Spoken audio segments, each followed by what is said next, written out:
સમાચાર હવે છોટાઉદેપુરથી મળી રહ્યા છે, જ્યાં ફરી એકવાર વિકાસ જોડીમાં દેખાયો છે.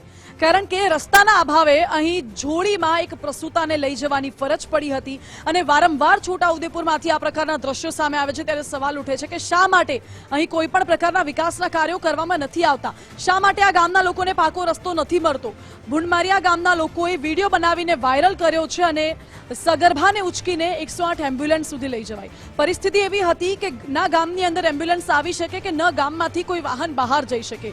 દ્રશ્યો પર ઘણું બધું કહી જાય છે આ દ્રશ્યો કે જ્યાં રસ્તો જ નથી અને કાચો રસ્તો તો શું, ડુંગરાળ રસ્તાની વચ્ચેથી પથ્થરો વચ્ચેથી આ લોકોએ પસાર થવું પડે છે. વિકાસના કામો માટે કરોડોનો ખર્ચ થાય છે તો અંતરિયાળ ગામોની ઉપેક્ષા કેમ થાય છે એ પણ સવાલ છે.